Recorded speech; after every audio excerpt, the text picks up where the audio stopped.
우리는 역사상 가장 중요한 시점을 지나고 있습니다. 하나님께서는 하나님의 일을 하시기 전에 사람을 준비시키셨음을 우리가 알고 있습니다. 하나님 말씀은 마지막 때에 대추수, 대부흥의 때가 있다고 분명히 예언하고 있습니다. 아멘. 하나님의 말씀이 그대로 성취될 것을 믿습니다. 예레미야 눈물은 잠자는 교회와 영혼을 깨우기 위해 노력하고 있습니다. 이 가슴 뛰는 일에 함께 하길 원하시는 분은 카카오 채널로 연락 주시기 바랍니다. 당신은 위대한 하나님의 사람입니다.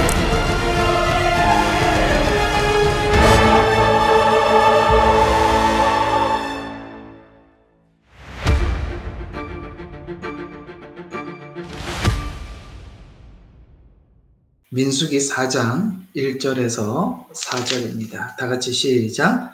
주께서 모세와 아론에게 일러 말씀하시기를 레위의 아들들 가운데서 고핫의 아들들을 그들의 족속들과 조상들의 가문에 따라 총계할지니 30세 이상으로부터 50세까지 회중 성막에서 일하기 위하여 군대에 들어가는 모든 사람들에게 총계하라. 이것이 회중 성막 안에서 지극히 거룩한 것들에 대하여 고핫의 아들들의 할 일이니라 라고 이제 계속 쭉 나오지만 다 읽기에는 너무 복잡하고 오늘은 성막 운반법에 대해서 계속 이어서 여러분들과 함께 보도록 하겠습니다. 아마도 우리가 설교를 들으면서도 이 민수기에 있는 성막 운반법을 가지고 설교를 하기란 쉽지 않습니다. 왜냐하면 이게 여기에 어떤 영적으로 우리가 꼭 전달해야 될 의미가 있는가라고 생각하면 여기에 큰 의미가 없는 것 같기도 그냥 운반을 할 때 이렇게 운반을 하라고 그런 것이 우리에게 영적인 의미까지 전달할 게 있는 이렇게 옮기라는 거겠지라고 하면 여기에 설교 자료가 하나도 없을 것이고 여기에 하나님께서 이유 없이 성경을 기록한 것이 없고 목적과 뜻에 따라서 기록했다면 이 안에도 상당한 의미를 하나님께서 우리에게 주시려고 하는 메시지겠죠. 그런데 오늘 쭉 보게 되면 아마도 우리가 일반적으로는 찾을 수 없는 그런 비밀들이 여기 숨겨져 있고 또 일반적으로 우리가 성경의 다른 데서 찾았더라도 이 말씀과 같이 연동된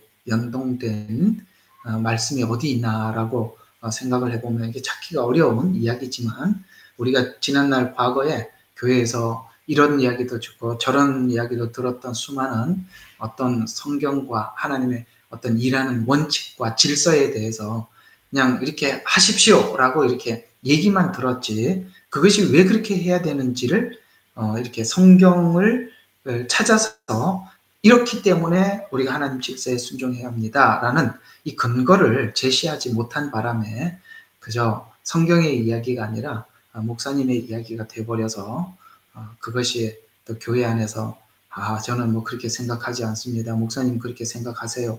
이렇게 해서 사람의 이야기가 돼서 충돌이 되고 또 받아들이지 못하고 이런 부분들을 오늘 한번 성막 운반법을 보면서 우리가 참 많은 그런 메시지들이 의미하는 것이 무엇인지 아마 여러분들에게 큰 의미 되고 전달이 되리라 생각을 합니다. 자, 교재 보이시죠? 계속 한번 보도록 하겠습니다. 성막의 기구의 운반법이 의미하는 것은 각자가 하나님의 어떠하신 부분을 나누고 운반을 해야 되니까 여기 이제 성막에 여러 가지 기구들은 뭘 의미하느냐 그 기구마다 하나님의 복음이 있고 메시지가 있어요. 그걸 전하는 운반 그러니까 그걸 전하는 부르심이 각자에게 있다는 거예요. 어떤 사람은 법궤를 나르는 부르심이 있기도 하고 어떤 사람은 떡상을 나르고 어떤 사람은 촛대를 날라야 하고 어떤 사람은 번제단을 날라야 하고 아시겠어요? 거기 있는 모든 기구들이 우리 각자가 사람마다 하나님께서 주신 부르심이 있고 사명이 있다. 그걸 싸는 절차가 있고 메고 날라야 한다는 것처럼 우리 각자에게 사명이 있다. 자, 그러면 일단은 한번 여러분 자신에게 스스로 묻고 대답하는 시간을 한번 가져보죠. 여러분 성도는 그냥 성도니까 그냥 성도로서 교회 목사님이 시키는 대로, 그냥 교회에서 시키는 대로 하다가 주님이 오시면 천국 가면 된다 라고 생각하십니까? 그게 전부인가요?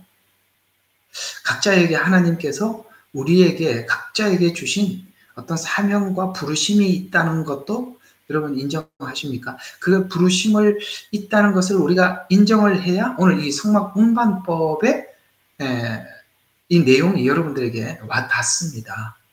혹시 제가 한번 이런 질문을 해볼게요. 우리가 주님 앞에 주님을 만나러 들어오는 과정 속에서 사람들이 그 만나는 과정들이 서로가 다 달라요. 그렇죠? 예를 들어서 현장에다 간호마다 잡혀온 여인이 만나는 과정이 있고, 그 다음에 그 여인에게 돌을 쳐라라고 했을 때 돌을 치지 못하고 내려놓고 간 이런 만남이 있고, 또 사마리아 여인의 비유, 그렇죠? 그렇죠?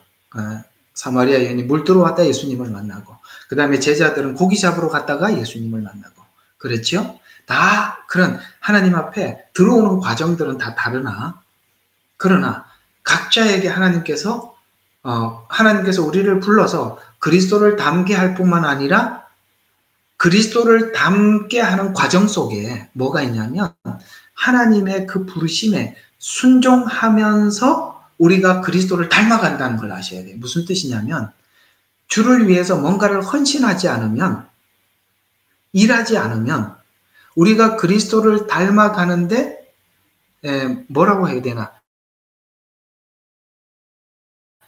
내가 그리스도를 뭔가 지난날의 얼굴을, 지난날의 과거의 모습을 벗어버리고 새롭게 닮아가려고 하는 속에 뭔가 갈등이 있고 내 안에 시름이 있는데, 그 갈등과 전쟁이 어떤 일을 할 때 그것이 힘을 받아서 완성되어 가냐면 그 부르심에, 하나님 앞에 부르심에 충성을 하고 일을 하는 과정 속에 많은 성도들 사이에 부딪힘이 있고, 그 부딪힘을 통해서 하나님께서 나의 아직 부족한 거울을 보게도 하시고, 그걸 또 하나 넘어감으로써 뭐죠? 한 가지를 교정을 하고 수정을 하고, 과거 것을 벗어버리고 나는 이렇게 남들에게 불편한 이런 것이 있었구나 라고 벗어버리고 또 하나를 그리스도의 것을 주워 담고, 이러는 과정 속에 뭐가 있냐면 사명을 감당하는 과정 속에서 그런 걸 보게도 하고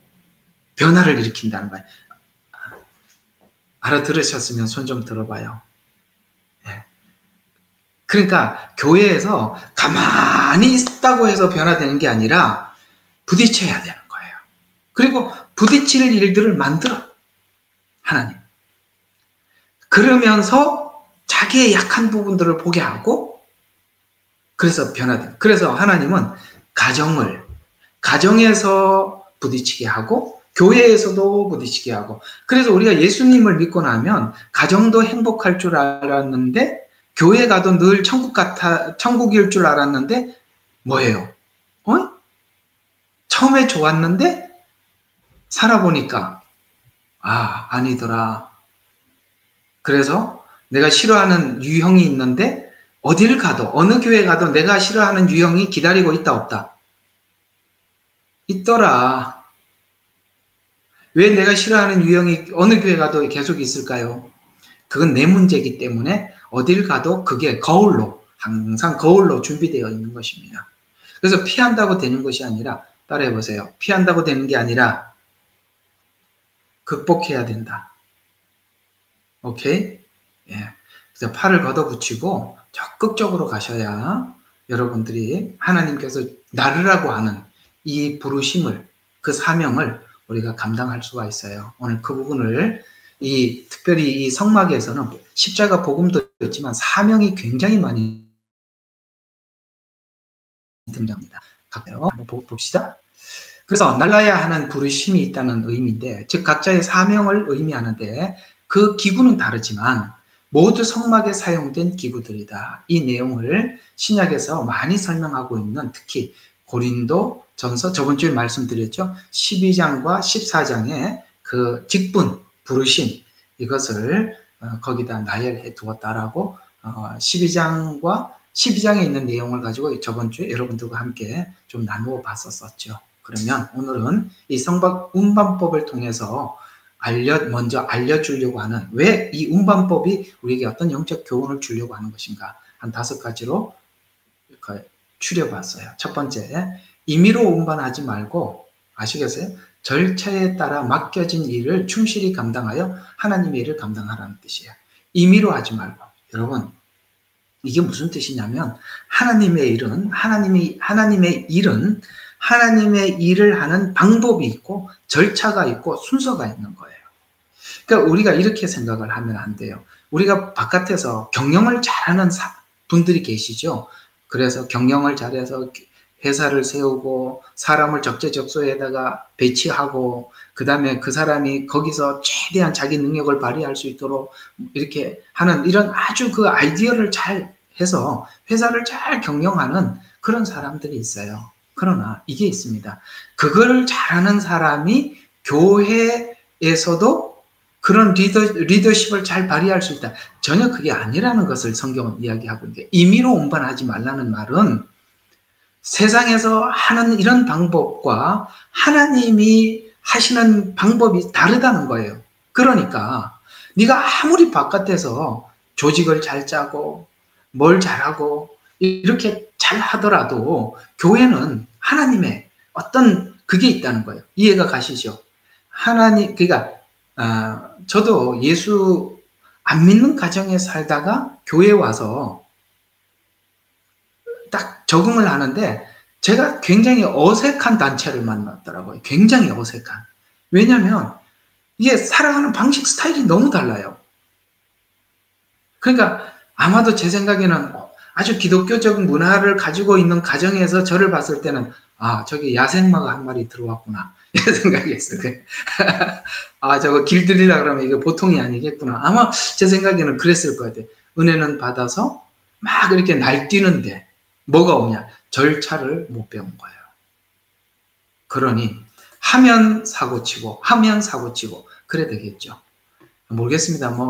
목사님은 제가 했던 많은 일들이 또 사고 쳤구나 이렇게 생각하셨을 것 같아요. 지금 생각해보면. 그래도 그런 말을 안 해주고 견뎌주셔서 이렇게 바뀌었지만, 그런 게 필요하다는 거 공감하시죠? 예. 절차대로 해야 한다. 그 절차를 배워야 한다. 두 번째, 기물을 싸고 옮기는 과정을 통해서 계속 불기둥과 구름기둥이 움직이면 또 기물을 싸고 또 메고 옮기고 그렇게 해야 될 거 아니에요. 그렇죠? 그걸 계속 다뤄봄으로써 뭘 느끼느냐면 하나님을 존중하고 경건한 자세를 배운다는 거예요. 이해가 가시나요? 우리가 하나님의 일을 하다 보면 자꾸 이렇게 이게 세상 일이 아니고 하나님 일이지 라고 하나님 일을 하면 할수록 뭐가 느껴지냐면, 그분에 대해서 이게 하나님을 우리가 함부로 대할 대상이 아니구나. 그걸 계속 반복해서 함으로써 내 속에 뭐가 오냐면은 하나님에 대한 경건한 그런 것들이 우리 속에 밀려 들어온다는 것이에요. 아시겠죠? 예. 저처럼 이렇게 계속 주의를 전문으로 하고 있지만, 이 전문으로 계속 주의를 하면서 여러분들에게 그냥 전달하기 위한 목적이 아니라, 이걸 하면서 뭘 배우느냐면 하나님의 그 경건함, 하나님의 두려움, 이런 것들을 우리가 배우게 된다는 것이에요. 아시겠어요? 그런 걸 하면서도 그런 걸 배우지 못하면 문제도 많은 것이죠. 그 다음에 세 번째로는 각 가문에 주어진 특별한 역할과 책임이 있다. 그 책임을 이행하는 과정에서 공동체 질서가 있다. 여기서 말하는 가문, 고핫 자손, 무라리 자손, 그 다음에 이게 꼭 세 개면은 한 개가 기억이 안 나요. 이거 참 관리를 좀 해야 되겠습니다. 고핫 자손, 무라리 자손, 무슨 자손? 참 큰일이네. 그래서 그런 이 자손들이 있는데, 이게 무슨 뜻이냐면은, 여러분 우리가 이렇게 봤을 때는 교회가 많아요. 그죠? 교회가 많죠. 근데 그 각 교회가 서로 다름은 그 각 교회마다 모여야 할 사람의 성향이 다르고, 또 각 교회마다 부르심이 달라서 그러는 거예요. 하나님 교회 하나만 세워놓지. 천주교는 딱 어떤 지역에 딱 하나만 세우죠. 그렇죠. 그 천주교 교황청에서 허가가 나면 거기서 교회 부지를 하고 그 다음에 거기다 교회를 세웁니다. 천주교는 왜 그렇게 해도 아무 문제가 없냐? 거기는 이 기독교처럼 하나님께서 어떤 부르심이나 이런 게 아니라 형식적인 절차에 의해서 그냥 예배를 의식적으로 진행을 하면 그만이에요. 의식화된 종교이기 때문에 특색이 없단 말이에요. 똑같아요. 통일되어 있어요. 통일되어 있는 교회는 따로 여기저기 세울 필요가 없는 거죠. 사실 하나님은 그런 교회를 세운 게 아니죠. 예수님은 12제자를 부르셨지만 각자가 특색이 있었고 그 특색에 따라서 하나님께서 파송을 하셔서 각자가 나름대로 하나님의 부르심에 충성을 다하고, 그래서 아볼로를 불렀을 때는 물을 주라고, 물을 주는 사역, 이렇게 성도들을 이렇게 물을 줘서 자라게 하는 사역을 한다면 바울을 불러서 심는 사역, 그래서 나는 심었고 아볼로는 물을 주었고 라고 이야기하면서 둘 다 일반이다. 하나님이 부르셔서 같다. 뭐 이게 그런 게 아니라 같다라고 이렇게 주장하는 것처럼 각 가문에 주어진 특별한 역할과 책임이 있다. 그 책임을 하는 과정에서 뭐가 있냐? 공동체 질서가 있다. 그걸 배우게 하는 거예요.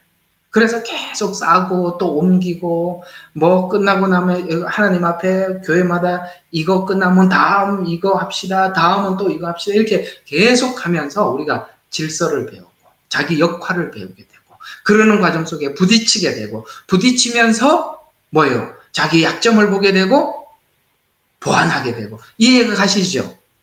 예, 그래서 뭔 일을 하면 천국같이 일하는 게 아니라 하면 뭘 해도 서로 간에 다른 의견이 있고 다른 의견을 하나님 앞에서 질서에 따라 조율하는 법도 배우고 그 질서에 순복하는 법도 나는 아무래도 내가 경영자 입장에서 봤을 때는 이렇게 하지 말고 이렇게 하는 게 옳아라고 생각을 하지만 그러나 좀 자기가 볼 때는 좀 달라 보여도 하나님께서 교회에 세운 리더에 순종을 배우면서 뭡니까? 아, 하나님의 일은 이렇게 하는 거구나. 이해가 가시죠? 그래서 교회는 민주적이지만 매우 독재적이다. 오케이? 민주화되어 있어요. 자기 의견을 얼마든지 발표할 수 있어요. 그러나 최종 결정에 순종하는 거예요. 그래서 민주화적이면서도 독재다. 오케이? 그래서 내가 어떤 안건을 냈더라도 리더가 결정을 내리면 하고 따라가는 거예요. 아이고. 근데 이제 이 덜 익은 사람이 거기 들어오면 어떤 일이 생기느냐면 나를 무시한다. 이렇게 생각해요. 그렇게 생각하라 하지 마라. 하지 마라. 그걸 배워야 우리가 하나님 교회에 우리가 성실하게 봉사할 수 있는 것입니다. 그러면서 우리가 배우는 것입니다. 그래 또 합력하여 선을 이루면서 이게 로마서 8장에 합력하여 선을 이루면서 협력을 배우는 거예요. 합력해서 일을 하면서 뭘 배워요? 협력을 배워요. 아시겠어요? 여러 가지 의견을 조합해요. 합력해서 선을 이루어요. 이것저것 이 일 저 일을 하면서 합력해서. 그런데 뭘 배우느냐? 합력해서 일을 배우면서 협력을 배우는 거예요. 하나됨을 배우는 거다 이 말입니다. 그 다음에 영적 리더십에 순종해라. 여기 딱 이 운반을 할 때마다 그 리더십이 있어요. 그 리더십의 말에 무조건 따라서 그대로 진행을 해야 되는 거예요. 아시겠습니까? 그런 차원에서 성막 운반. 그래서 하나님께서 한 군데다 고정시켜 놓지 않고 이리저리 옮겼구나. 옮기면서 이렇게 합시다, 저렇게 합시다. 아니 그 교회 저희 교회도 이렇게 세팅을 하고 풀고 그러거든요. 보자기를 이렇게 펴야 될 게 한 몇 개가 있어요. 몇 개가 있는데 한 2개 정도 있어요. 앞에 하나, 저 뒤에 황금함 쪽에 하나. 그러면은 우리 손주들하고 나 또 다른 사람들하고 같이 이렇게 해요. 그러면은 여러분 이게 보자기를 멀리서 서로 이렇게 집어보면은 이렇게 접어가지고 어떤 사람은 이렇게 왼손에서 오른손 이렇게 잡고 이렇게 뒤집는 사람이 있고 저쪽에 이렇게 막 서로 이래 왔다 저래 왔다 그러는데 리더가 한 사람이 있어서 그 리더가 하는 방향대로 하면은 착착 접어지죠. 그 리더가 없으면 어떻게 됩니까? 요래 저었다 저래 저었다 저래 저었다. 그래서 우리 손주들은 항상 이제 저하고 하면은 뭐래 할아버지가 하는 대로 따라서 해요. 그러니까 우리 교인들도. 그러니까 리더가 하는 대로 적으면 아무 문제가 없는데 아시겠죠? 요래 저었다 저래 저었다 그러면 끝이 없는 거예요. 거기서 뭘 배우느냐? 나는 이렇게 접고 싶은데 리더가 저렇게 접으니까 나도 그렇게 접는 법을 배워서 협력을 배우는 거다 이 말이에요. 이만큼 설명했는데도 못 알아들으면 할 수 없습니다. 알아들었죠? 그래서 교회에서 일을 해라 하지 마라. 해야 된다. 하면서 티각태각 해야 된다. 말아야 된다. 할 수도 있다. 그러나 할 수도 있으면서 뭘 배워야 된다? 리더에게 복종하고 순종하는 법을 배워야 한다. 그래야 여러분들이 변화될 수 있다. 꼭 기억하세요. 피하는 것이 상책이 아니에요. 나 싫은 사람 보기 싫어하고 등 돌리는 게 전부가 아닙니다.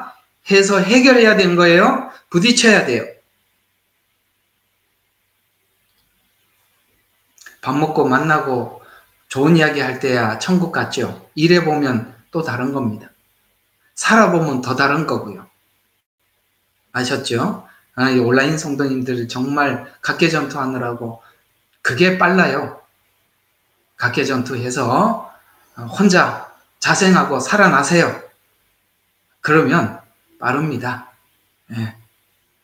누가 해주겠지 이렇게 바라보면 오래 걸려. 내가 이렇게 온라인으로 모인 게 참 다행이다 싶어요. 내가 옆에서 안 돌봐주니까 훨씬 낫습니다. 여러분들이 빠릅니다. 좋습니다. 그 방법도 하나님이 쓰시는 방법이라고 생각합니다. 자, 여기 이제 색상들이 나오니까 색상의 의미를 좀 알고 들어가 봅시다. 왜냐하면 여기 뭐 청색, 보혜사고 자주색, 붉은색, 흰색 이런 색상이 나오는데 아무 그런 색상인갑다라고 생각하면 안 되고 색상의 의미가 있어요. 색상의 의미는 무조건 외워야 돼요. 뭐라고? 무조건 외워야 돼요. 자, 이렇게 외워봅시다. 지금 아직 머리 안 녹슬었죠?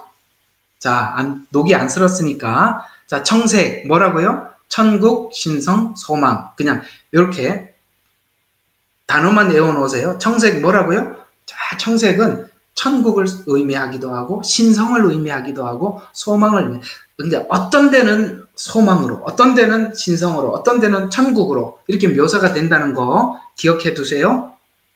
이걸 외워야 돼. 이 색상을 외워야 요한계시록에 나오는 색상을 이해하고 예언서에 나오는 색상들이 전부 다 이 기준으로 한 거예요. 색상이 아시겠어요? 성막에서 다 나온 거예요. 자, 그 다음에 자주색. 여러분 예수님께서 자주색 옷 입고 자주색 옷을 찢어서 나누었죠. 이게 뭐죠? 자주색, 왕권, 부 이런 의미예요.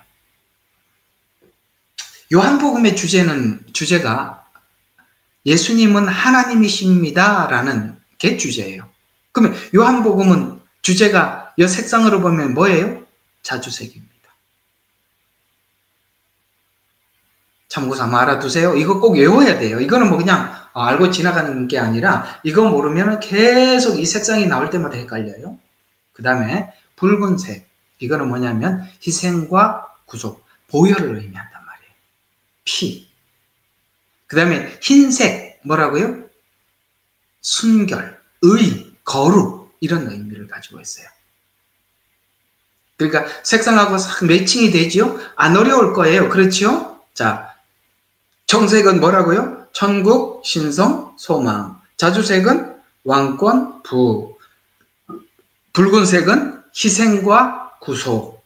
그 다음에 흰색은 순결, 거룩.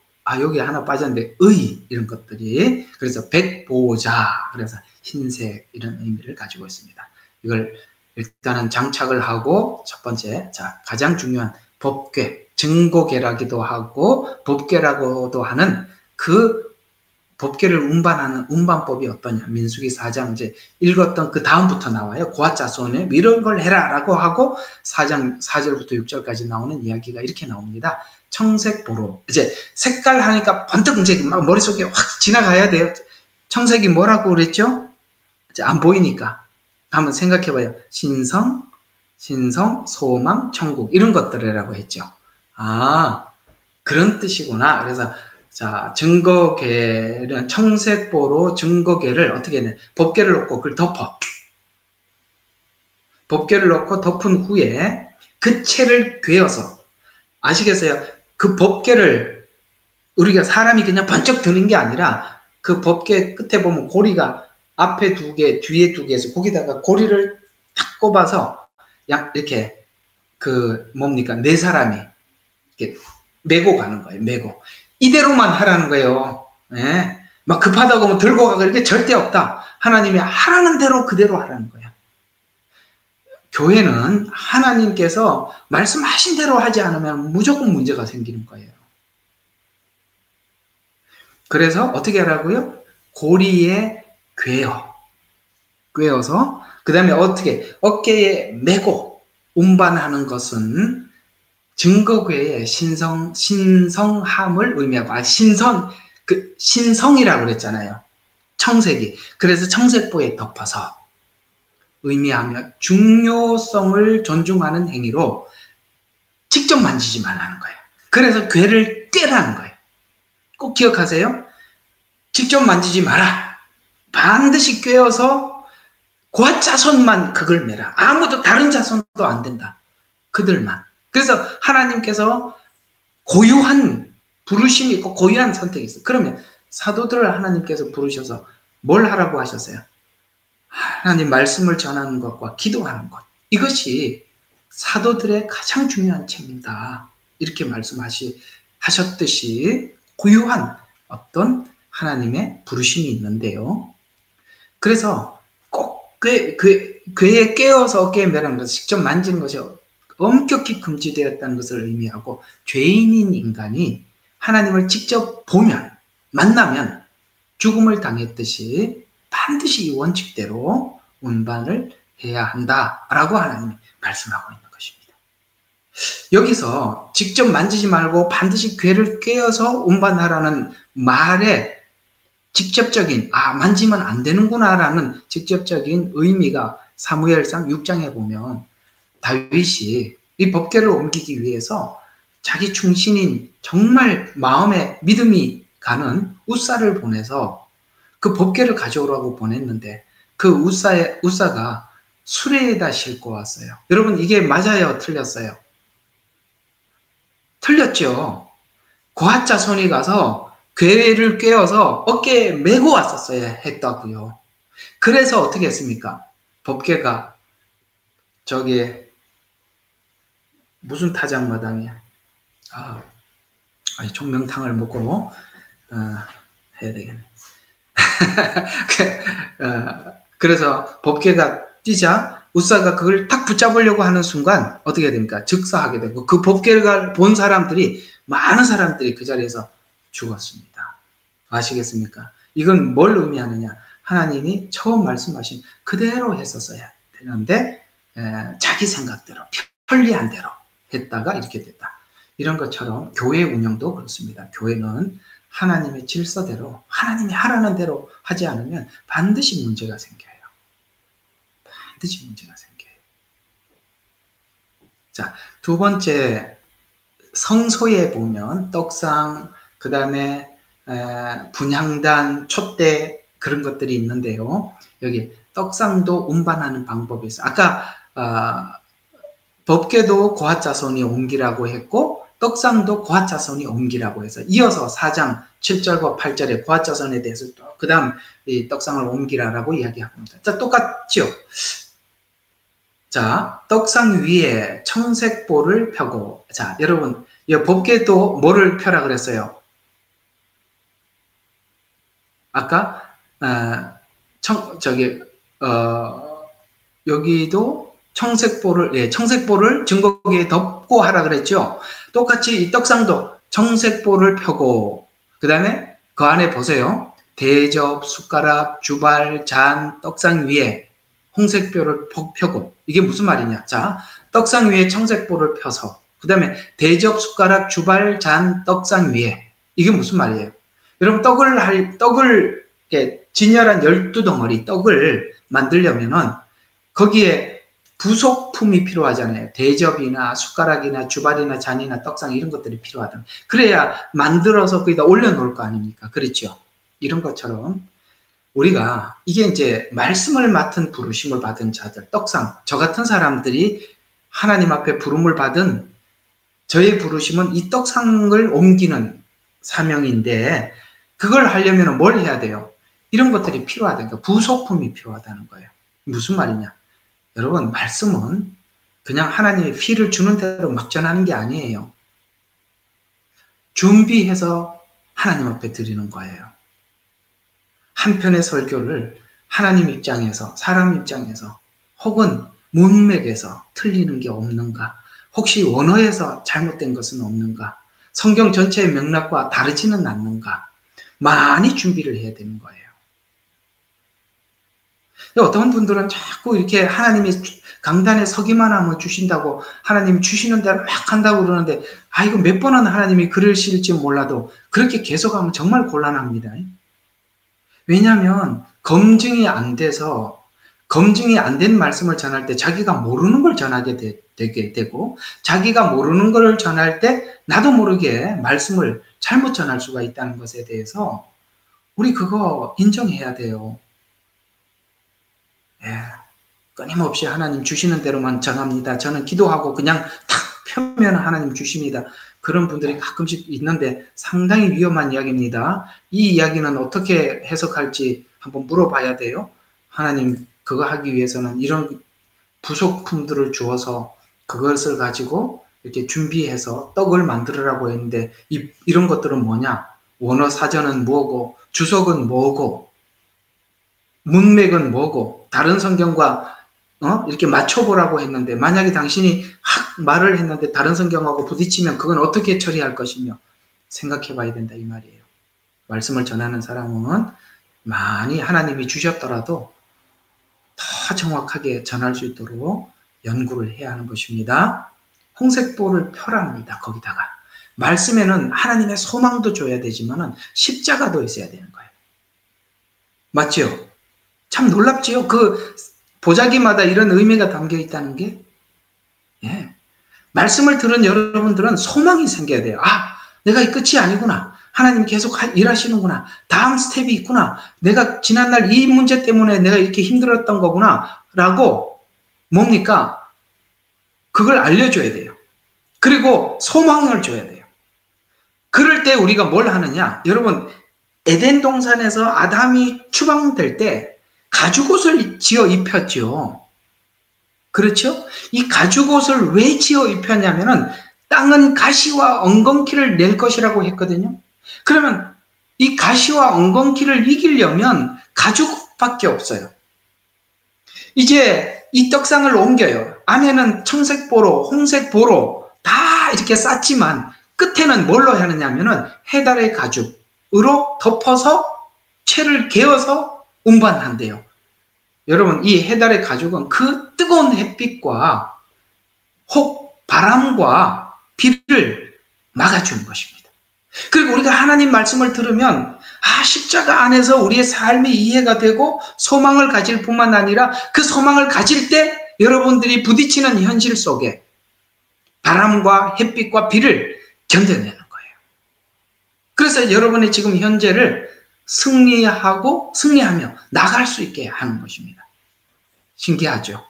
이런 메시지가 여기 이런 내용이 담겨 있다니 놀랍죠? 그래서 여러분들이 말씀을 들으러 왔을 때 소망이 있어야 됩니다. 그리고 십자가가 있어야 됩니다. 그리고 세상을 이길 힘을 얻어서 나가셔야 되는 거예요. 어때요? 여러분 교회 와서 이렇게 말씀을 들을 때마다 이 세 가지가 항상 생깁니까? 생겨야 정상이에요. 이게 생기지 않았다면 아마도 이 보자기에 싸서 운반하지 않고 임의로 운반을 해서 그럴 겁니다. 자, 그러면 떡상은 예수님의 성찬식에 사용된 떡과 포도주를 생각하게 한다. 십자가를 생각하게 한다. 그렇구나. 복음에는 반드시 십자가를 담아서 전하는 거구나. 십자가의 그 다음에 십자가의 죽음을 생각하면서 뭐예요? 거기 있는 떡상이라는 것은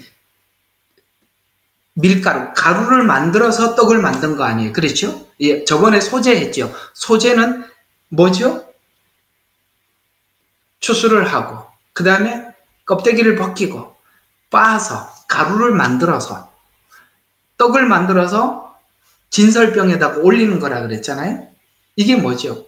우리가 십자가에, 예수님께서 나를 위해서 십자가에 죽으신 걸 생각하면서, 나도 희생하면서 교회 공동체에 나를 드릴 때 연합하게 되고, 합력하게 되고, 하나가 되고, 이걸 배우게 됩니다. 그래서 가루가 되어서 하나가 되어서 하나님께 드려지는 의미를 생각하게 하고, 떡은 말씀을 의미하며, 말씀을 전하는 사역자는 말씀인 예수님을 전파해야 돼. 여기 소망도 예수님 안에 있고 십자가도 예수님 이야기고, 그렇죠? 이 모든 것이 다 예수님과 관련이 되어 있으니 이 복음 안에 십자가가 빠지면 그 복음의 가장 중심되는 내용이 사라지게 되는 것이죠. 자, 그 다음에 등대도 누가 옮기라? 이 고핫자손은 굉장히 중요한 기물만 맡아서 하지요. 그들도 등대도 고핫자손이 옮기라고 했어요. 자, 그러면 이거는 어떻게 하느냐? 청색보로 등대, 등잔들, 그 다음에 불, 집게, 불똥그릇, 그 다음에 기름, 이런 거. 자, 여러분, 등대에 불을 계속 내려면 기름을 부어야 될 거 아니에요. 그 다음에 그게 타니까, 여러분, 그 심지가 타면은 심지를 잘라줘야 돼요. 그렇죠? 잘라줘야만이, 이제 만약에 심지가 그대로 두면 거름이 올라와요. 전기만 켜서 잘 모르죠? 전기등 아래에서 살아도 잘 모르겠죠? 그렇습니다. 그래서 잘라줘야 돼요. 이런 부속품들이 필요하다는 거예요. 그래서 우리가 이 부속품을 동원해서 항상 내가 혹시나 교회 안에 거름을 내지는 않나 생각을 해보고, 거름을 내면 내 스스로 그걸 잘라서 거름을 내지 않도록 해야 하고, 아시겠어요? 기름이 없으면 기름을 붓기도 하고, 이렇게 해야만이 그 빛을 계속 발휘할 수가 있는 거예요. 여러분과 제가 세상 가운데 살면서 일시적으로는 빛된 생활을 하다가 또 어느 순간에는 빛된 생활이 아니라 거름만 내는 사람으로 살고, 또 어느 때는 보면 또 어떻게 또 빛된 생활을 하다가 또 거름을 내기도 하고, 이런 반복되는 경험이 있어요? 있어야 내가 얘기를 해줄 수 있으니까. 있을 수가 당연히 있죠. 그거 없이 그냥 예수님처럼 사는 사람이 어디 있겠어요? 있지요. 왜 그렇게 됐다? 이런 부속품을 가지고 정비를 안 해서 그렇더라. 정비를 안 해서. 사람들이 신앙생활에 오해하는 것 중에 하나가 뭐냐면, 나 언제 한번 은혜를 받은 적이 있는데 그때부터 나는 지속하고 있다고 생각을 하고 있기 때문에 거름을 내고 있다고 말을 해도 못 알아듣는 거예요. 왜? 그때 내가 다 바뀌었거든. 그때부터는 새 삶을 살기 시작했거든. 지금까지 틀림없이 살았다고 생각을 하고 있기 때문에 누군가가 당신 거름을 내고 있으니까 그 부분을 잘라서, 아시겠어요? 정비를 해라 라고 하면, 아니 나는 지금 멀쩡한데? 이렇게 생각해요. 여러분, 왜 아까도 여기 말씀에도 부속품이 있었고 등대에도 부속품이 있었지요? 부속품을 항상 가지고 해야 되는 거예요. 그래서 날마다 우리를 돌아보지 않으면 나도 모르게 변해가는 것을 감지할 수가 없어요. 자, 그 다음에 뭐를 해라? 해달의 가죽을 가죽 덮개 안에 넣어 매는 틀 위에 둔다. 자, 이게 어떤 의미를 가지고 있는가? 세상에 빛이 되기 위한 성도들의 부르심을 생각하게 하는 것으로, 여기는 불, 집게, 불똥그릇, 기름이 있다. 이 말은 성령 안에서만이 성도가 하나 될 수 있음을 의미한다. 거름을 낸다는 것은 자기 생각대로 할 때 거름이 나는 거거든요. 성령 안에서만이 하나가 돼요. 성령 안에서만이라는 말의 뜻은, 성령님은 하나님의 깊은 것까지 통달을 해서 하나님의 마음을 우리에게 전해주는데, 우리가 하나님의 마음을 서로가 다 가질 때 하나가 되는 거예요. 이게 이제 자식들을 다 키워놓고 나면 이제 부모가 힘도 없고 주장할 권리도 막 그런 그것도 없고 참 애들한테 어렸을 때는 할 말 다 못할 말 다 했지 다 크고 나면요 아무 말도 더 말할 수 없는 게 이제 그런 형편이 되거든요. 그러나 부모가 말을 못한다고 해서 자녀들은 아무것도 안 해도 되느냐 그게 아니라 언제 자녀들이 하나가 될 수 있냐면은 아니야 너 형 생각은 그렇고 동생 생각은 그렇더라도 아버지 마음은 어머니 마음은 이러이러해 할 때 어떻게 됩니까? 자기 의견 내려놓고 그래? 아버지 마음이 그랬어? 그러면 통일되죠. 이렇게 쉽게 설명해 주고 있잖아. 성령 안에서 하나 된다는 게 아버지 마음을 함께 가질 때 개인의 의견이 사라지는 거예요. 맞죠? 그 얘기란 말이에요. 성령 안에서 하나 된다는 말은 성령님이 나에게는 이렇게 대답해주고 너에게는 이렇게 대답해주고 잘 들어요? 나한테는 이렇게 응답했고 당신은 이렇게 응답했다라고 그렇게 주장이 엇갈릴 때는 다 내려놓고 내가 받은 응답이 맞아 네가 받은 응답이 맞아 이렇게 하지 말고 누구 마음? 아버지 마음. 아버지 원래 우리가 하나님 앞에 개인적으로 받은 마음은 다를 수 있어요. 그러나 어디로 돌아와야 돼? 그때는 여기 있잖아요. 요거. 여기에 하나님 마음을 다 담아놨다고요. 하나님 마음이 어떤지 보면 다 알아요. 하나님 마음은 어떤 마음이에요? 자비롭고 은혜롭고 사랑이 많으신 하나님이신데 그것이 각 개개인의 연약한 믿음도 존중해 주시고 오케이? 연약한 믿음도 존중해 주는 게 하나님 마음이라 이 말이에요. 성경에 우리 고린도전서 12장이 뭐라고 했어요? 연약한 지체가 더 귀하다. 그게 하나님 마음. 오직 성령 안에서 은혜 받은 것만이 하나됨을 지켜낼 수 있음을 의미한다. 이와 같이 성령 사역에 부름을 받은 자들이 있다. 그 다음에 분향단을 운반한다. 분향단은 기도를 의미합니다. 아시겠어요? 기도. 여기 보면 청색보를 덮어서 해달 가죽으로 씌어 날렸다. 여기에 이제 동원되지 않는 두 가지 보자기가 계속 많이 보이지요. 그게 뭐죠? 흰색. 흰색은 여기다 옮기는 데 쓰는 게 아니라 흰색은 아주 중요한 나중에 흰색은 거의 여기서 쓰는구나 하는 곳이 있어요.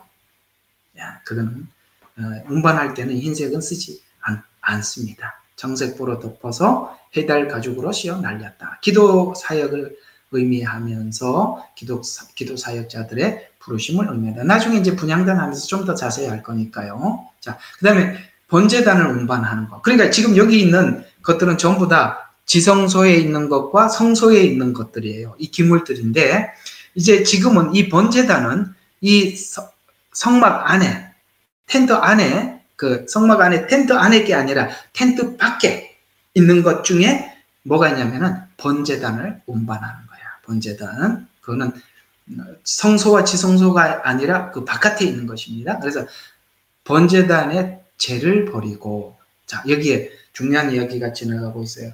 번제단을 옮길 때 뭐부터 버리라? 죄를 버려라. 교회 안에 이 죄를 통에다 담고 죄를 뚜껑에다 닫고 죄를 버리고 이러는 직분들이 저는 교회 안에서 진짜 중요한 직분이라고 생각합니다.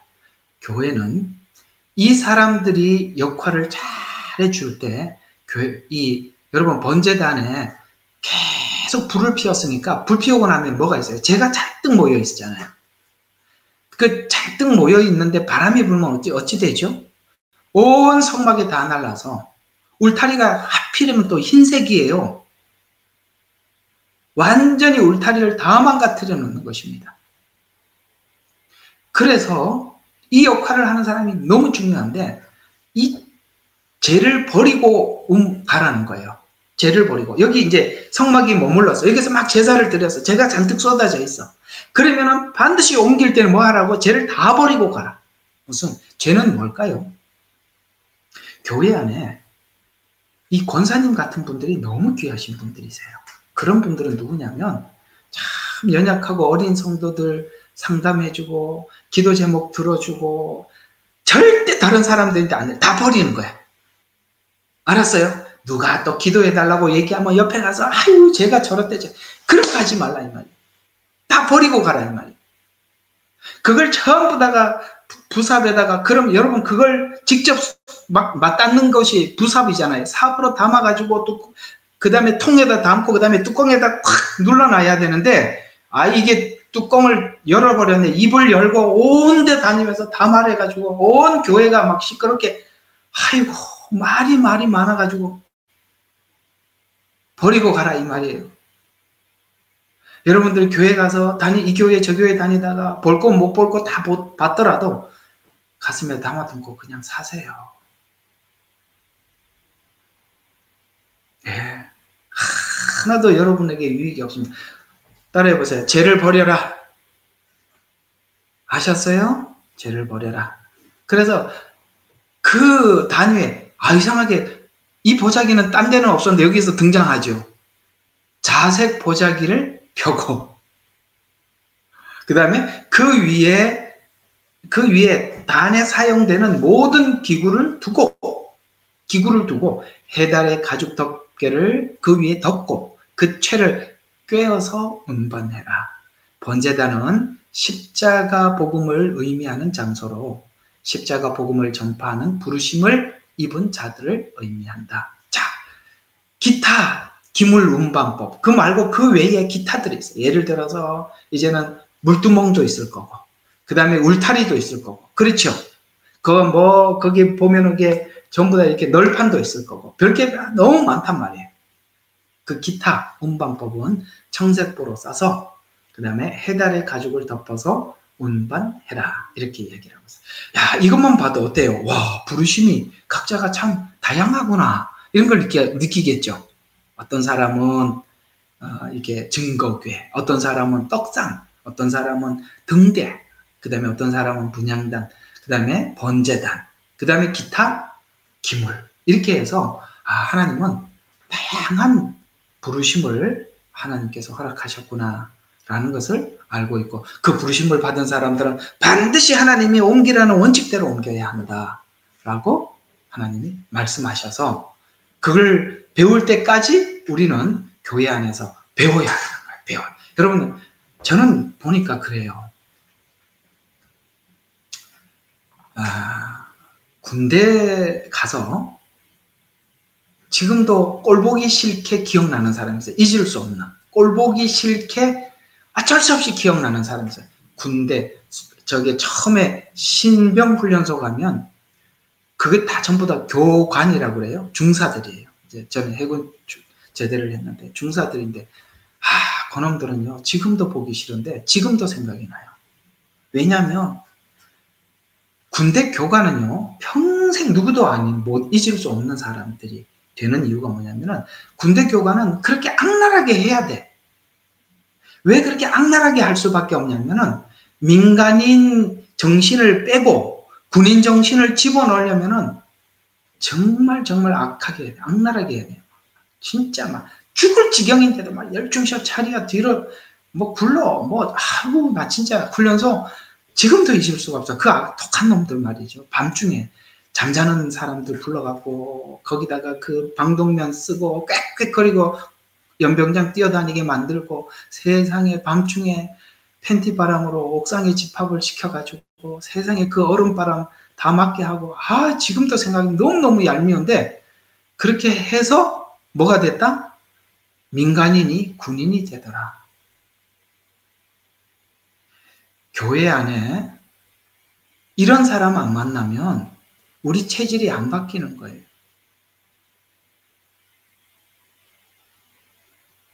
근데 그 사람은 어디 가도 환영받지 못해. 왜? 독하게 훈련을 시켜야 되니까. 그러나 그 사람이 필요하다 이 말이에요. 그런 훈련들은 여러분들이 처음에 교회에 와서 은혜 받았을 때 그냥 딱 받아야 되는 거예요. 오냐 키우면 60세가 돼도, 6의 나이 60세가 돼도 0의 나이는 3살, 4살이에요. 아직도 그냥, 무슨 얘기인지 알아듣는더라고. 지나갑시다. 아시겠어요? 받으셔야 돼. 혼나면서 배워야 돼. 혼내는 사람이 나쁜 사람이 아니라, 혼내는 사람들은 자기가 미움을 받을 기로 결심하고 하는 거예요. 누가 남들한테 미움받고 싶겠어요? 됐죠? 예. 자, 기타 사항 봅시다. 성물을 싸는 일은 아론과 그 아들들 여기 많이가 중요해요. 다른 사람 안 돼요. 많이 할 수 있었고, 매는 일은 곧 가문이 맡았으나, 자, 매는 일은 맡았어요. 그러나, 성물을 만질 수는 없고, 만질 경우는 죽는다라고 하나님이 딱 정해요. 너는 메고 가는 일만 해라. 아시겠어요? 싸는 일은 곧 가문이 맞아. 성물을 만질 수 없고 만질 경우는 죽는다. 그리고 지성소는 대제사장이 들어가서, 이 법궤는 대제사장이 들어가서 이 일을 준비했고, 혹 고아자손 성물을 만지거나 그 다음에 성소를 봄으로써 목숨을 잃을까 염려해서 고아자손이 맡았으나 성물을 만질 수 없었고, 제사장이 지성소에 들어가서 이 일을 준비하고 고아자손의 실수로 성물을 만지거나 성소를 봄으로써 목숨을 잃을까 염려해서 하나님은 아론과 아론의 아들로 지휘케 명령을 했다는 거예요. 다른 사람이 하면 안 된다 이 말이에요. 그래서 하나님 나라는, 하나님의 교회는 하나님이 주시는 고유한 거기를 넘어서서는 안 되는 거예요. 여러분, 이게 이런 이야기들이 어디서 성경에서 나오느냐면은, 여러분, 하나님은 모세에게 부르신, 모세를 부르시고 모세에게 주신 어떤 고유한 부르심이 있어요. 그걸 이제 미리암이, 야, 너만 하나님 말씀 듣냐? 우리도 듣는다. 이렇게 했다가 하나님이 가만히 되게 혼냈지 않습니까? 여러분, 그 사건 아시죠? 이건 뭐냐면 하나님께서 주신 그 질서와 고난이 있다는 거예요. 그걸 침범하지 마라. 네가 교회에 장로라 할지라도 이 교회를 하나님께서 주의 종에게 위임을 해놨는 건데, 그걸 네가 주인 되지 마라. 하나님의 질서가 있다. 이게 우리 한국교회가 이 질서가 파괴되는 바람에 교회가 정말 약해져 버린 거예요. 이건요, 변치 않습니다. 변치 않아요. 자, 이같이 복잡한 이 성물을 싸고 메고 옮기고 이런 일들에 여러분, 몇 개 안 되니까 여러분 몇 명이 동원됐어요? 8,580명. 야, 이 성막이 작게 봤더니 엄청나게 많은 사람들이 동원돼서 하고 있잖아요. 그렇죠? 예. 이 사람들이 흩어져 버리면 성막이 길을 잃어버리는 것입니다. 사사기 시대에는 성막이 분해됨으로써 사사기에 들어가게 된 거예요. 성막에 여기 모든 기물들이 다 이게 있다가 분해가 돼버려요. 여기저기 막 흩어져 버려요. 그러면서 사사기로 된 거예요. 여러분, 교회가 하나님의 종들이, 여러분, 하나님의 종들이 교회를 지키는 이유가 있어요.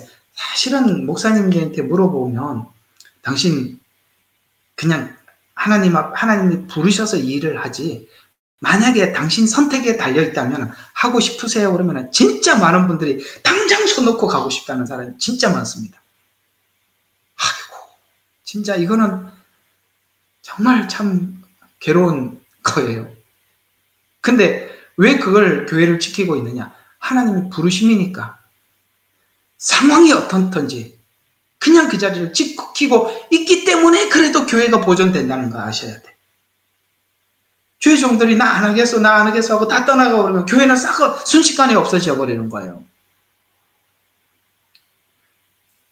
그 코로나 때 한국 교회가 한 10,000개가 없어졌다고 그래요. 한 10,000개 더 이상 보는데 그냥 대략 10,000개로 보더라고요. 여기 10,000개 교회가. 없어졌다고 하더라고요. 저는 그 없어진 10,000개의 교회에 대해서 그러니까 인간적으로는 제가 이해는 합니다만 그 없어진 그 교회 문을 닫은 분들은 하나님 앞에 소명의식이 분명히 결여됐다고 생각합니다. 소명의식이 결여되었기 때문에 사람이 없으면 교회 문을 닫고 사람이 있으면 교회 문을 열고 반대죠. 주의 종들은 그렇게 생각하면 안 돼요. 사람이 있더라도 그만해라 라고 다른 데 가라 그러면 가야 되는 거고 사람이 있으면 하고 사람이 없으면 안 하는 게 아니라 하나님이 하라 그러면 하고 하나님 하지 말라면 안 해야 되는데 그 사람들은 이제 사람이 있으면 하고 사람이 없으면 안 하는 사람들이기 때문에 문을 닫았는데 그 사람들은 언젠가 문을 닫을 사람들이 닫은 거예요.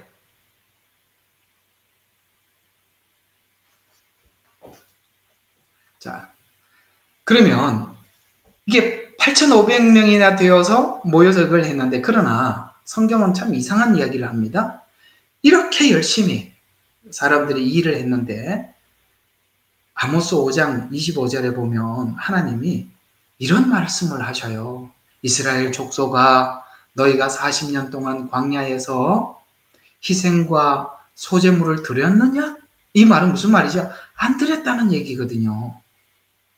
이렇게 열심히 했는데 하나님이 너 광야에서 희생과 소제물을 드렸느냐? 라고 이렇게 질문을 해요. 이게 무슨 뜻이죠? 너희가 지금까지 광야에 있는 과정 속에서 종교적 행사는 했지만 순종하는 삶을 살지는 않았다라는 뜻이 되고요. 또 율법은 준수하지 않고 형식적으로 종교적인 행사만 했다라는 뜻이 되는 것입니다. 거기 와서 양을 잡고 그 다음에 하나님의 절기를 따라서 지키고 이런 거는 열심히 했을지 몰라도 뭐를 못했어요? 하나님의 말씀을 마음에 두고 살아내지는 못했다. 이런 얘기를 하나님이 지적하고 있는 것입니다. 그래서 너희가 40년 동안 희생과 소제물을 드렸느냐? 라고 이렇게 묻고 있는 것입니다. 자, 오늘은 성막 운반이라는 주제를 가지고 저와 여러분의 사명의 다름, 그 다음에 사명은 어떻게 우리가 감당해야 되는가, 사명을 감당하기까지 하나님은 어떤 훈련을 시키는가, 이 부분에 대해서 여러분들과 함께 다뤄봤습니다. 여러분 굉장히 뜻밖이지 않습니까? 사명과 부르심이 아니 이런데 이렇게 있다니 참 놀랍죠. 고린도전서나 후서나 이런데 내용인 것 같았는데 하나님은 이 성막이라는 이 주제를 통해서 이렇게 하나님께서 얘야 부르심이 다양하단다. 그리고 그 부르심을 이행하는 데는 원칙과 절차와 그 다음에 질서에 따라서 하는 것이란다. 그래서 자, 이 이야기를 한번 마무리를 해보겠습니다. 성경에 보면 은사를 쭉 설명하다 제일 마지막에 뭐라고 끝이 나는지 기억나는 분, 은사를 쭉 설명하다가 14장 고린도전서 아마 14장쯤일 거예요. 아마 그쯤에 있을 거예요. 거기 보면 뭔 이야기로 은사를 설명하는 거로 끝이 나느냐면 모든 것은 뭐대로 하라? 질서대로 하라. 이렇게 끝이 난다. 뭐대로 하라? 질서대로 하라. 질서대로 하라. 참 중요합니다. 그 질서는 무슨 질서? 하나님이 세운 질서대로 해라. 예언하는 사람이거든 하나님 그 질서대로. 뭐 하는 사람이면 질서대로 이렇게 끝이 난다는 말이에요. 그 질서는 오늘 여기에 성막 운반법에 명확하게 어떻게 하고 절차는 이렇게 하고 이렇게 하라라고 설명하는 것으로 말씀드렸습니다. 오늘은 여기까지. 자, 우리